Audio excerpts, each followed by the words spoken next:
Hello बच्चों, तो आज हम लोग हार्डी-वेगर प्रिंसिपल, जिससे हर साल लगभग हर साल ही क्वेश्चन आते हैं सीबीएसई में। आज हम उसको पढ़ेंगे कि वो लॉ क्या कहता है, वो प्रिंसिपल क्या कहता है, उसका मैथमेटिकल एक्सप्रेशन कैसा है। और अगर आपको मैथमेटिकल एक्सप्रेशन जो है वो समझ में आ जाएगा तो आप हर साल सीबीएसई बोर्ड के जो क्वेश्चंस आ रहे हैं उसको इजिली सॉल्व कर सकते हैं। ठीक है, तो चलिए देखिए, हार्डी-वेगर प्रिंसिपल जो है वो क्या कहता है। अकॉर्डिंग टू हार्डी-वेगर प्रिंसिपल्स जो है states that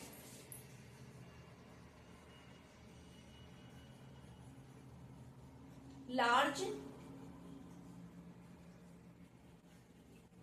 random mating population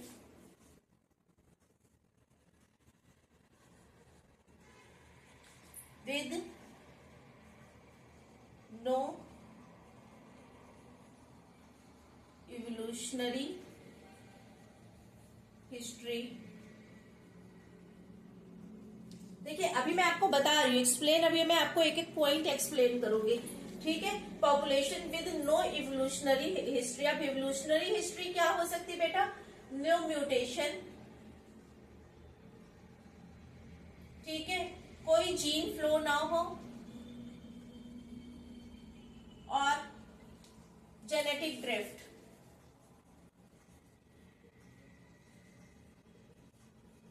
कोई जेनेटिक ड्रिफ्ट ना हो, कोई जीन फ्लो ना हो, म्यूटेशन ना हो, नेचुरल सिलेक्शन ना हो।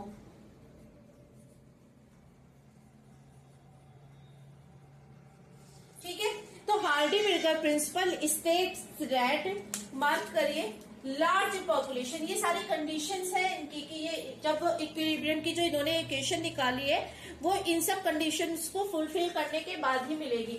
तो लार्ज मेटिंग होनी चाहिए, मींस पॉपुलेशन कैसी होनी चाहिए? लार्ज होनी चाहिए। ठीक है, छोटी पॉपुलेशन पे बात नहीं करी थी। रैंडम मेटिंग होनी चाहिए। ठीक है, रैंडमली मेट करना चाहिए।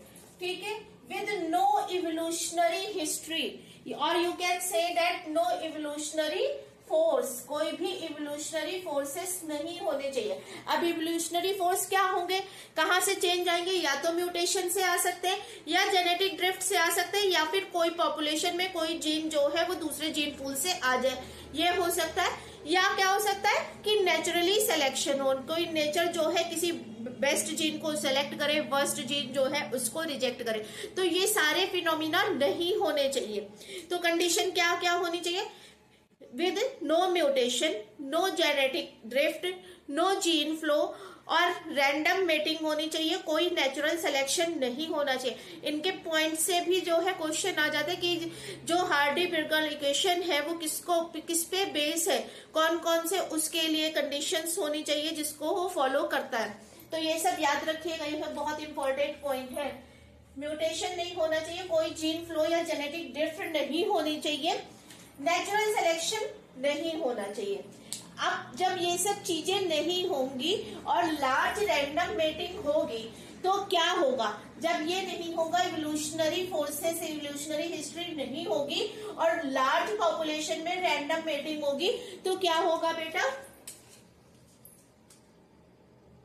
हैव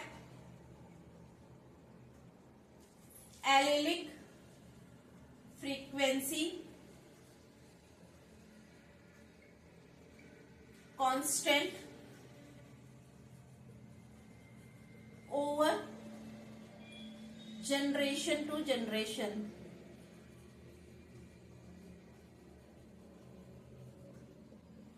मीन्स एलेलिक फ्रीक्वेंसी जो है वो उस कंडीशन में कांस्टेंट रहेगी। किस कंडीशन में बेटा? जब कोई इवोल्यूशनरी फोर्स, कोई इवोल्यूशनरी हिस्ट्री नहीं है। इवोल्यूशन कहां से होगा? या तो म्यूटेशन हो जाए तो इवोल्यूशन जो हो सकता है, जीन फ्लो जो है उसकी वजह से, जेनेटिक ड्रिफ्ट की वजह से। मीन्स जीन फ्लो का क्या मतलब है कि जीन पूल में कोई दूसरा जो है वो जीन किसी और पॉपुलेशन से आ जाए।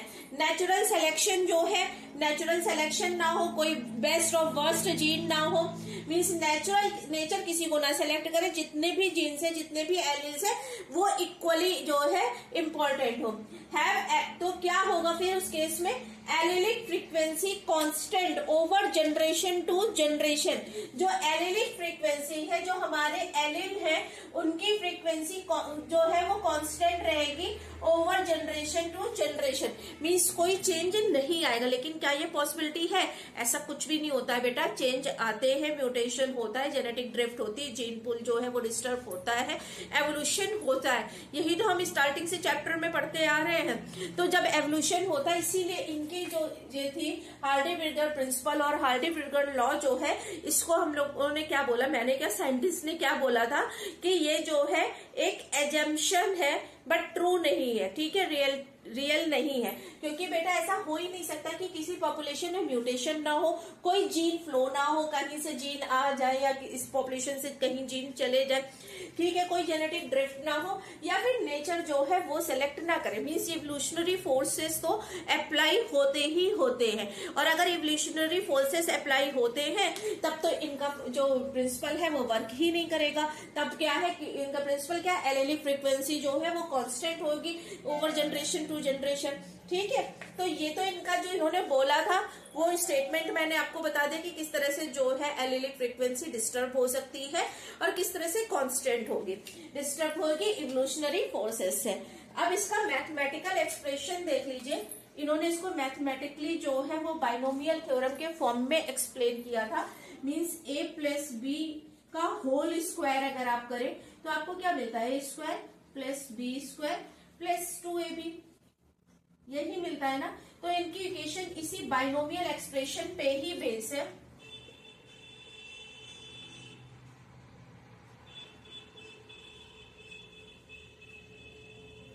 ठीक है, बाइनोमियल एक्सप्रेशन पे ही बेस है।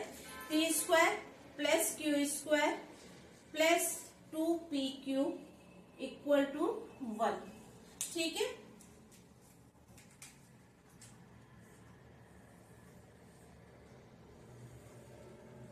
P square plus Q square plus 2pq equal to 1।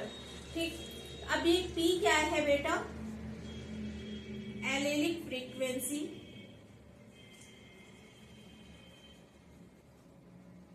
Of dominant allele. ठीक है, डोमिनेंट एलिल की एलिलिक फ्रीक्वेंसी p स्क्वायर है। ये किसकी एलिलिक फ्रीक्वेंसी है, रिसेसिव एलील की।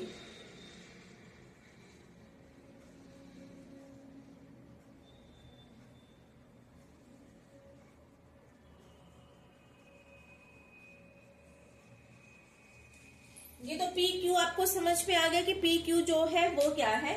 आप देख लीजिए, अगर पी है बेटा, क्यू है, पी स्क्वायर है, क्यू स्क्वायर है या 2pq है। हर साल बेटा इस एक्सप्रेशन से लगभग हर साल ही क्वेश्चन आते हैं। P जो है बेटा वो किसको रिप्रेजेंट कर रहा है, वो रिप्रेजेंट कर रहा है हमारा डोमिनेंट एलील की फ्रीक्वेंसी को, डोमिनेंट एलील।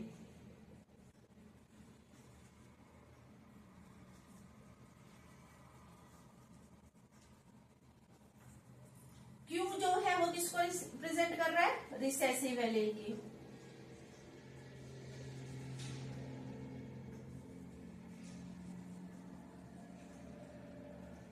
जिसको नहीं पता है कि एलील क्या होते हैं, डोमिनेंट और रिसेसिव क्या होते हैं, वो प्लीज मेरे प्रीवियस लेक्चर्स जो है वो देखिए।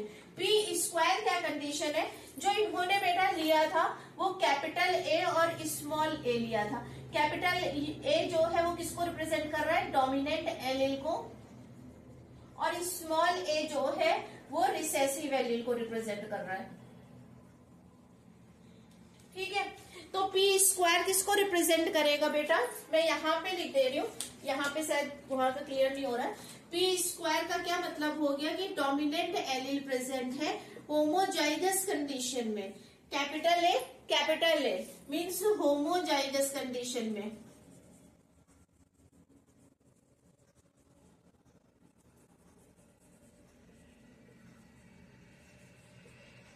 Dominant allele, right. अगर यही मैं आपसे पूछूं कि क्यू स्क्वायर बेटा, तो ये किसको रिप्रेजेंट कर रहा है बेटा, रिसेसिव एलील को। क्यू जो है वो रिसेसिव एलील को रिप्रेजेंट कर रहा है, लेकिन क्यू स्क्वायर है, इसका मतलब क्या है, होमोजाइगस रिसेसिव एलील की बात हो रही, ठीक है।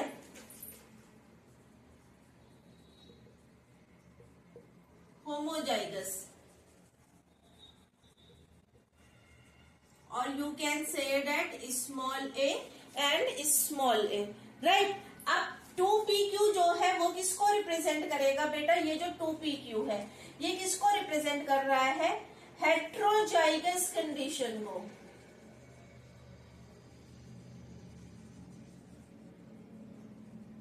तो जो कांस्टेंट है जनरेशन टू जनरेशन, वो क्या कांस्टेंट है, आप समझ में आया कि जो हमारे एलील है उनकी frequency and genotype and genotypic condition, genotypic condition और एलेलिक फ्रीक्वेंसी जो है वो जनरेशन टू जनरेशन कांस्टेंट होगी अकॉर्डिंग टू हार्डी-पिर्गर प्रिंसिपल, अगर वहां पे कोई एवोल्यूशनरी फोर्सेस नहीं लगते। उसको रिप्रेजेंट मैथमेटिकल फॉर्म में किससे किया था, P square Q square plus 2pq equal to 1। P square जो है वो होमोजाइगस डोमिनेंट एलील की फ्रीक्वेंसी रिप्रेजेंट कर रहा है, मीन्स कैपिटल है, कैपिटल ए को रिप्रेजेंट कर रहा है।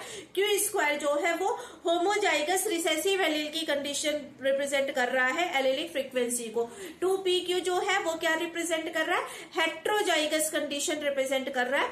इसका एक्सप्रेशन कैसा आएगा, डोमिनेंट आएगा, लेकिन जीनोटाइप, ये 3 जीनोटाइप ही पॉसिबल है, या तो होमोजाइगस डोमिनेंट पॉसिबल होता है पॉपुलेशन में, या होमोजाइगस रिसेसिव हो, या फिर क्या होगा, हेट्रोजाइगस, यही तो पॉसिबिलिटीज होती है जीनोटाइप में। तो अगर आपको हार्डी-पिर्गर प्रिंसिपल की ये इक्वेशन, मैथमेटिकल इक्वेशन समझ में आ गई है तो आपसे सारे क्वेश्चन सीबीएसई के हो जाएंगे।